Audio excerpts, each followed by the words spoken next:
আমাদের বেশিরভাগ মানুষ কুল হুয়াল্লাহ সূরা দিয়ে নামাজ পড়ে নামাজ শর্ট করার জন্য। সংক্ষেপ করার উদ্দেশ্যে সূরা কুল হুয়াল্লাহ পড়লে সেটার কারণে আল্লাহর কাছে সওয়াব পাবেন না, বরং আপনার নামাজের মর্যাদা আরো কমবে। এই সূরা ইখলাস এটা হলো কোরআনে কারীমের 3 ভাগের 1 ভাগ, বলেন সুবহানাল্লাহ। কোরআনে কারীম যদি কেউ পুরাটা পড়তে পারে যে পরিমাণ সওয়াব সে লাভ করবে। শুধু কুল হুয়াল্লাহ সূরা যদি একবার পাঠ করে, কয়বার? একবার যদি পাঠ করে, কোরআনে কারীমের 3 ভাগের 1 ভাগ তেলাওয়াত করার সওয়াব আল্লাহ তাআলা ওই ব্যক্তিকে দান করেন। কোরআনে কারীমে এই একটা সূরা, সূরা ইখলাস বা কুল হুয়াল্লাহ সূরাটা একমাত্র সূরা যেই সূরার শুরু থেকে শেষ পর্যন্ত সবগুলো আয়াতে শুধু আমার আল্লাহর কথা বলা আছে। আমাদের বেশিরভাগ মানুষ কুল হুয়াল্লাহ সূরা দিয়ে নামাজ পড়ে নামাজ শর্ট করার জন্য, ঠিক না বেঠিক? তাহলে এবার যদি আমি বলি কারা কারা নামাজ সংক্ষেপ করার জন্য কুল হুয়াল্লাহ সূরা দিয়ে নামাজ পড়েন, তাহলে দেখা যাবে হাত ওইগুলো আবার উঠছে। তাহলে সংক্ষেপ করার উদ্দেশ্যে সূরা কুল হুয়াল্লাহ পড়লে সেটার কারণে আল্লাহর কাছে সওয়াব পাবেন না, বরং আপনার নামাজের মর্যাদা আরো কমবে। নামাজ কি সংক্ষেপে করতে হয় না লম্বা সময় নিয়ে করতে হয়? আমরা খাওয়াটা খুব ধীরে সুস্থে খাই, ঘুমটা খুব ঠান্ডা মাথায় যায়, কাজকাম খুব ঠান্ডা মাথায় করি, শ্বশুরবাড়ি গেলে খুব আস্তে ধীরে যাই, সব কাজগুলো আমরা ধীরে সুস্থে করা পছন্দ করি। শুধু নামাজের বেলা আসলে, জিকির তসবির বেলা আসলে আমরা 4G 5G গতিতে, তুফান মেইলের গতিতে যত তাড়াতাড়ি সম্ভব করার চেষ্টা করি।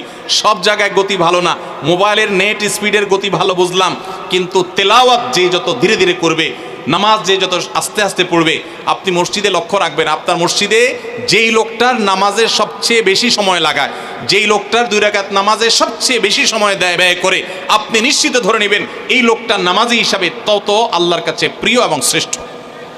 অতএব সময় নিয়ে নামাজ পড়বো তো ইনশাআল্লাহ। সূরা ইখলাস এটাকে আমরা সাধারণত কুল হুয়াল্লাহ সূরা বলি, তাই না?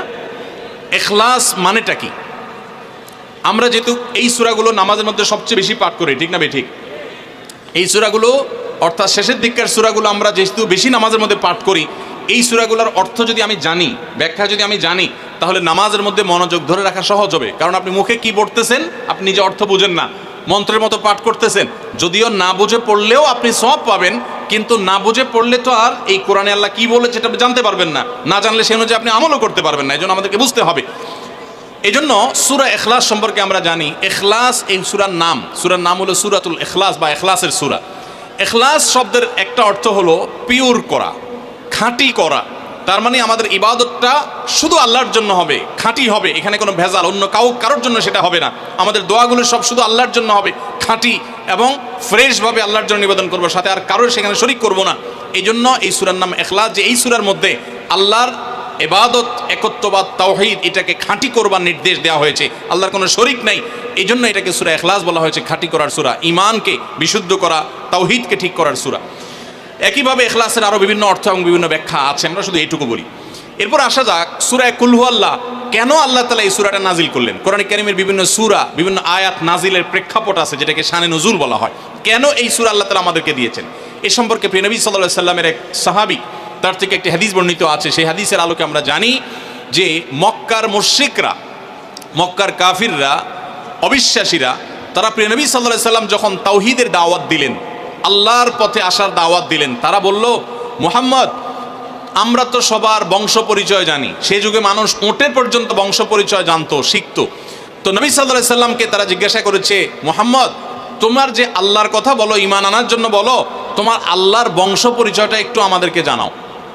মক্কার মুশরিকদের এরকম হাস্যকর দাবি শোনার পর প্রিয় নবী সাল্লাল্লাহু আলাইহি সাল্লামের প্রতি আল্লাহ তাআলা এই সূরা নাজিল করে তাদের এই প্রশ্নটা যে অবান্তর, আল্লাহ তাআলার যে কোনো বংশ পরিচয় নাই, আল্লাহর যে কোনো জন্মদাতা নাই, তিনি যে কোনো জন্মদাতার মুখাপেক্ষী নন, সে বিষয়টাকে আল্লাহ তাআলা বিশদভাবে এই সূরাতে বিবৃত করেছেন, বর্ণনা দিয়েছেন। এই জন্য ওই প্রেক্ষিতে এই সূরাটা নাজিল হয়েছে।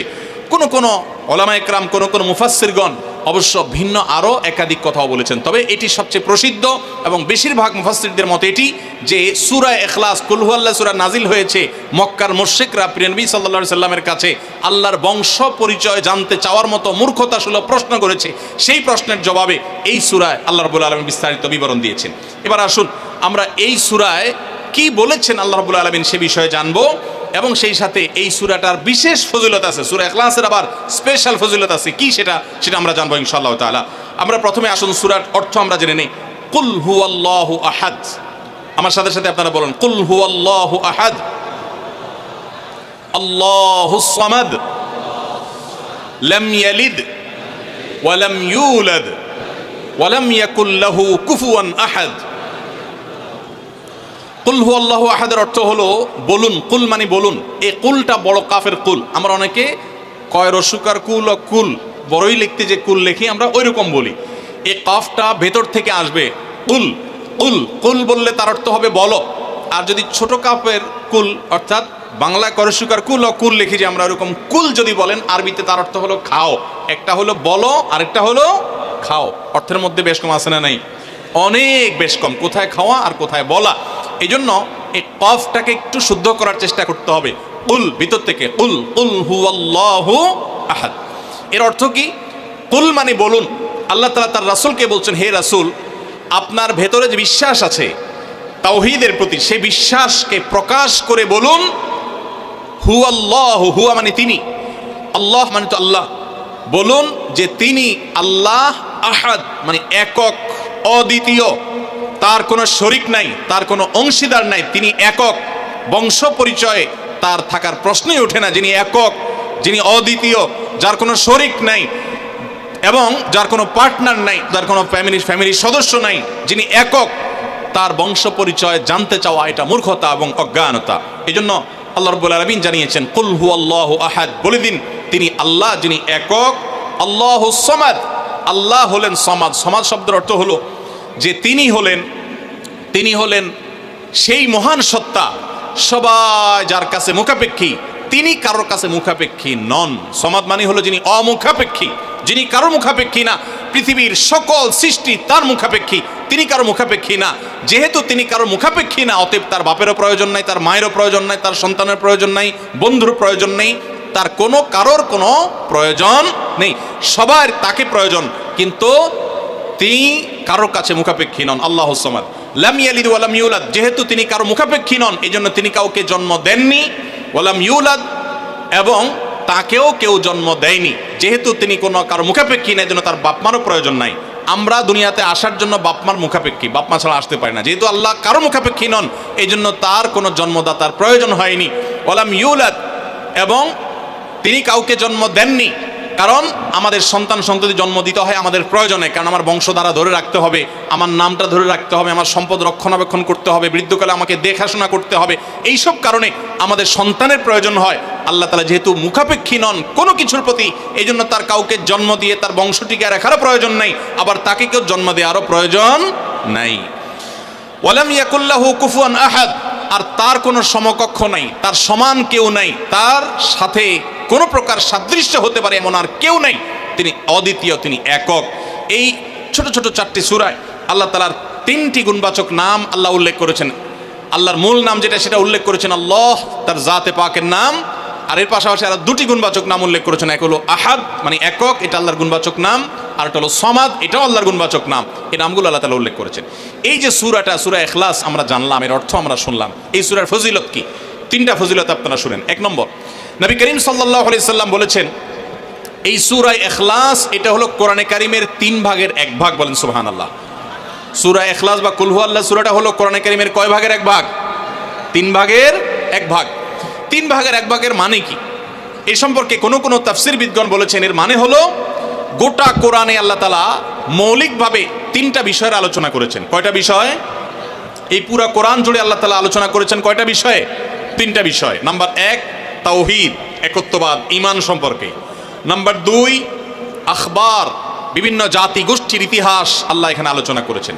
নাম্বার 3 এই কোরআন আল্লাহ তাআলা আলোচনা করেছেন আহকাম বা বিধিবিধান। ঈমানটা মানুষের, বিশ্বাসটা মানুষের সবচেয়ে গুরুত্বপূর্ণ। বিশ্বাস মানুষকে পরিচালনা করে, জন্য কোরআনে এটার আলোচনা সবচেয়ে বেশি। এরপর ইতিহাসের আলোচনা মানুষের অনেক বেশি প্রয়োজন শিক্ষা গ্রহণ করবার জন্য পূর্বের ঘটনাবলী থেকে, সেজন্য সেগুলোও আছে। আর 3 নম্বর বিধিবিধান, মানুষ কিভাবে চললে কোন দিকে গেলে লাভ হবে, কোথায় গেলে ক্ষতি হবে, সে হালাল হারামের বিবরণ কোরআনে আছে।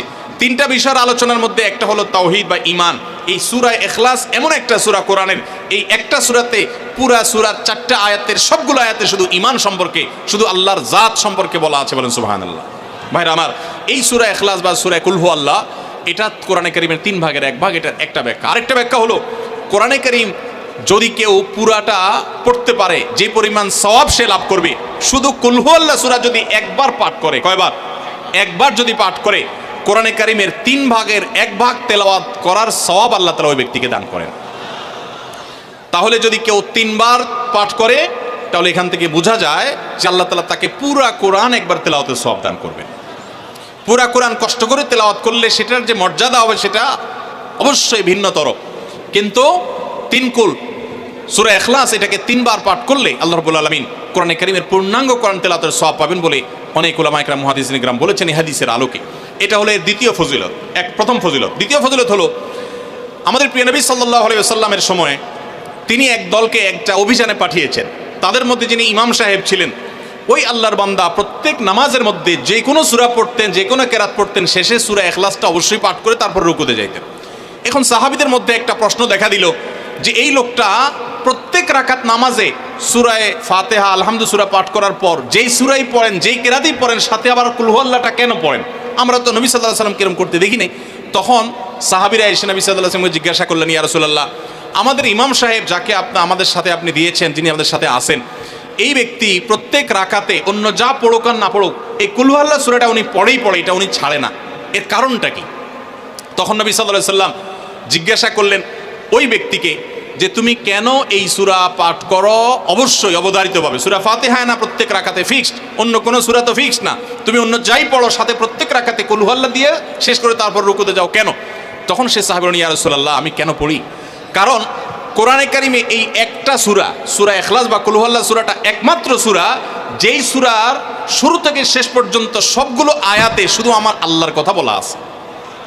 কোরআনের অন্য কোনো সূরা এমন নাই যেই সূরার শুরু থেকে শেষ পর্যন্ত পুরো সাবজেক্ট আগার টু গোড়া পর্যন্ত সবগুলো বিষয়, সবগুলো আয়াতে শুধুমাত্র আল্লাহর পরিচয় দেওয়া হয়েছে এমন আরেকটা সূরা নেই।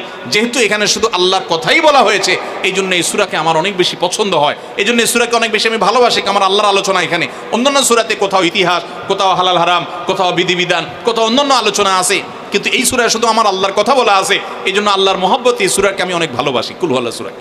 নবী করিম সাল্লাল্লাহু আলাইহি ওয়াসাল্লাম তখন বলেছেন, তোমার এই ভালোবাসার কারণে আমার কাছে ওহী আল্লাহ পাঠিয়েছেন যে আল্লাহ তাআলা তোমাকে স্পেশালি ভালোবাসেন।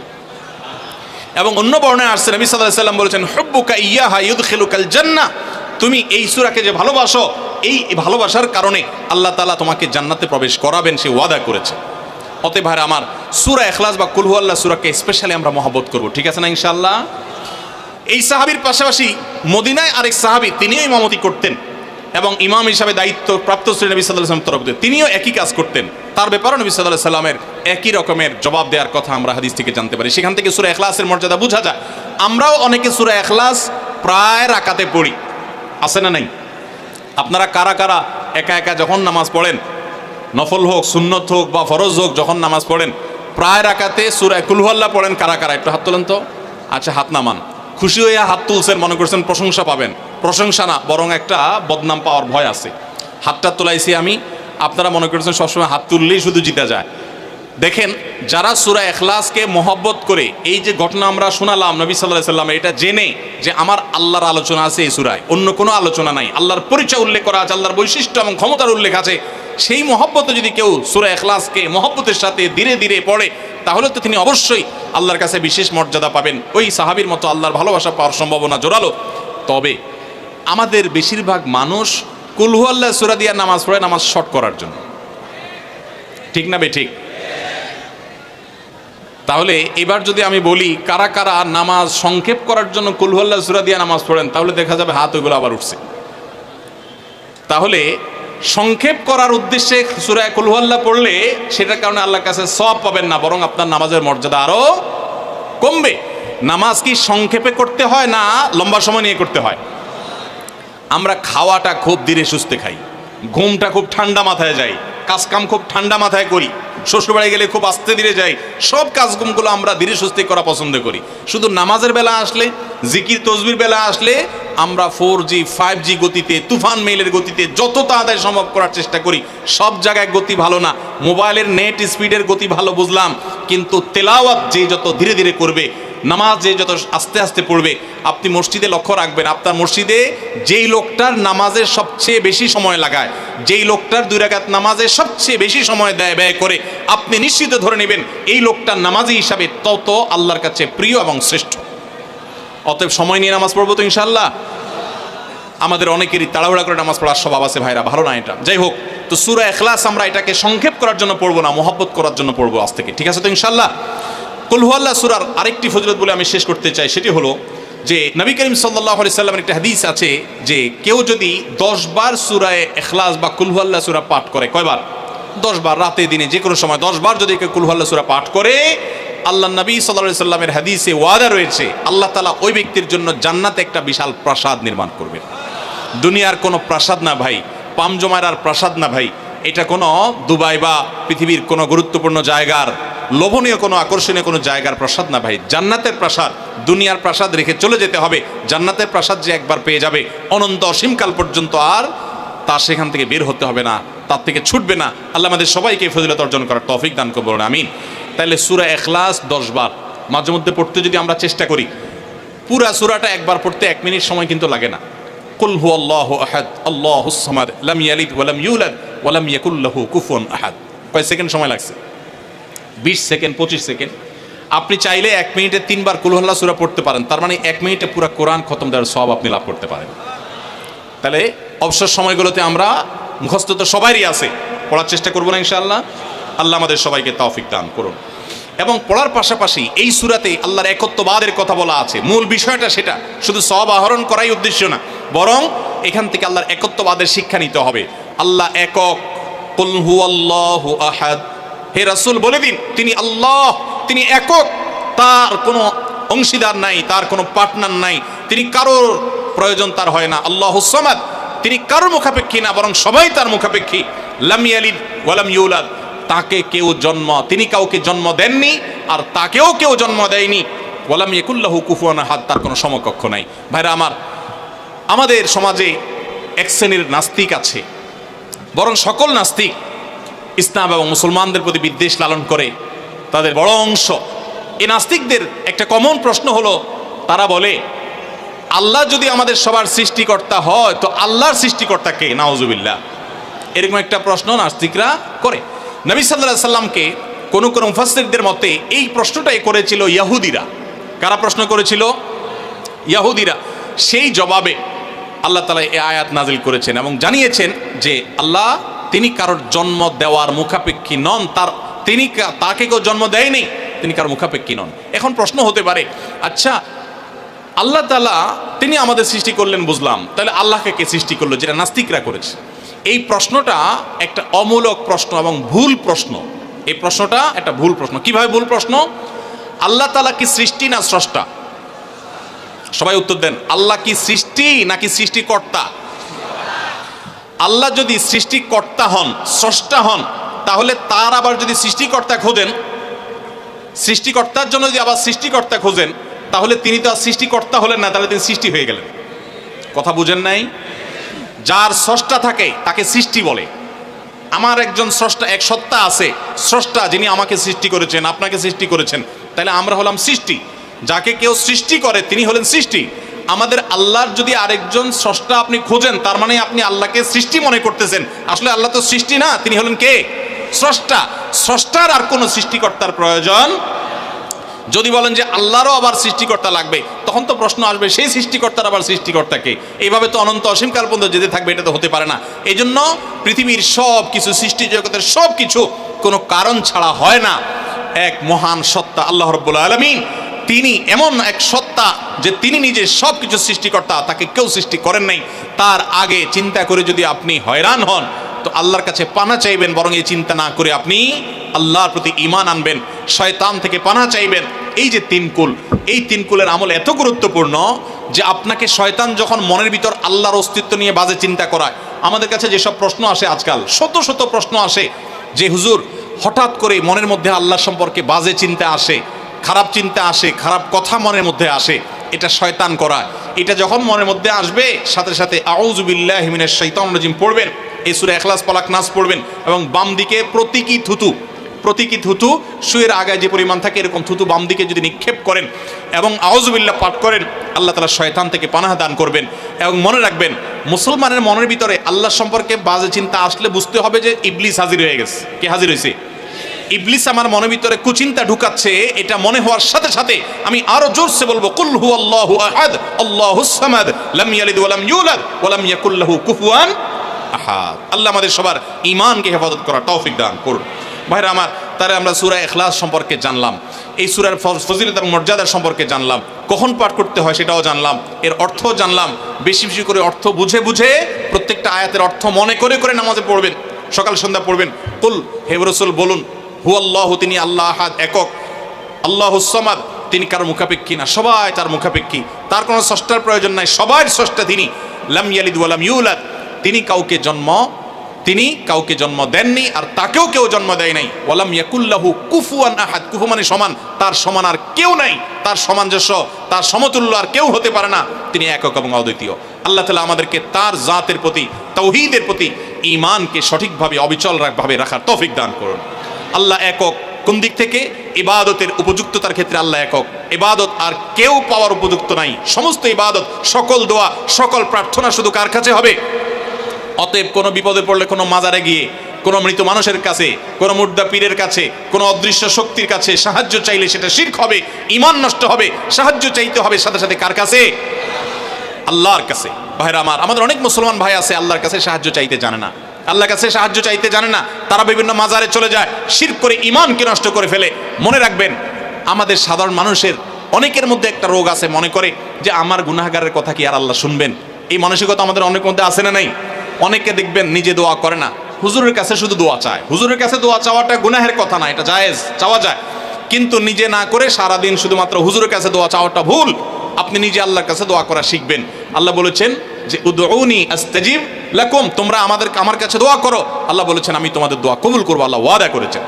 আপনি যত নাখান্দা মানুষ হন, আপনি যত সাধারণ মানুষ হন, আমরা যত গুনাহগার মানুষ হই না কেন, আমরা যদি আল্লাহর কাছে হাত তুলে হুজুররা যেরকম মায়ের পেজ দিয়া সুন্দর সুরে সুরে কণ্ঠে আপনার মধুরতা মাখিয়ে, তারপরে আপনার ছন্দের তালে তাল মিলিয়ে কবিতার ছন্দের সাথে আয়াত পড়ে দোয়া পড়ে আল্লাহর কাছে চাইতে পারে, আমরা এত সুন্দর করে চাইতে পারি না, কোনো অসুবিধা নাই। ভাইরা আমার, আল্লাহর কাছে চাওয়ার জন্য মায়ের পেঁচের কোনো কথার দরকার হয় না, চালাকির দরকার হয় না। আরে যার বলার শক্তি পর্যন্ত নাই, সেই বোবাও যদি মনে মনে আল্লাহর কাছে কিছু চায়, আল্লাহ তাআলা আলিমুম বিযাতিস সুদূর, বান্দার অন্তরের খবর পর্যন্ত আল্লাহ রাখেন, তার দোয়াও আল্লাহ তাআলা কবুল করে। এখন আপনারা অনেকে বলবেন আমি এত বেশি নামাজ কালাম পড়ি না, আমি অনেক গুনাহ করি, গান শুনি, হারাম কাজ করি, অনেক খারাপ কাজে লিপ্ত, আমার দোয়াকে আল্লাহ কবুল করবেন? আমি আপনাকে কোরআনের আলোকে আল্লাহর প্রতি আস্থা রেখে বলছি যে আপনি যত গুনাহগার বান্দাই হন না কেন, আল্লাহর কাছে যদি আপনি চাওয়ার জন্য সেই রকম আন্তরিকতা নিয়ে আপনি চান, খুব মায়ের পেজ দিয়ে না চান, আল্লাহ আমি একটু চাকরি নিয়ে বিপদে আছি, আল্লাহ আপনার হাতে সব কিছু, আমার মালিক, আমার কর্তৃপক্ষ, বস, সবার মন আপনার নিয়ন্ত্রণে, আপনি আমার চাকরির সমস্যাটা দূর করে দেন, আল্লাহ আমি বিপদে আছি, এটা দূর করে দেন, আল্লাহ তাআলা আপনার দোয়া কবুল করবেন। এজন্য আমরা দোয়া করব কার কাছে? ইনশাআল্লাহ আল্লাহর কাছে। ওয়াইদা সাআলতা ফাসআলিল্লাহ ওয়াইদা ইসতাআনতা ফাসতাঈন বিল্লাহ। নবী সাল্লাল্লাহু আলাইহি ওয়াসাল্লাম শিক্ষা দিয়েছেন তার এক সাহাবীকে, চাইবা যখন আল্লাহর কাছে, সাহায্য চাইবা আল্লাহর কাছে। আল্লাহ আমাদের সবাইকে তৌফিক দান করুন। স্যার, সূরা ইখলাসের মূল শিক্ষাটা হলো আমাদেরকে তাওহীদবাদী হতে শেখায়, একত্ববাদের শিক্ষা দেয়।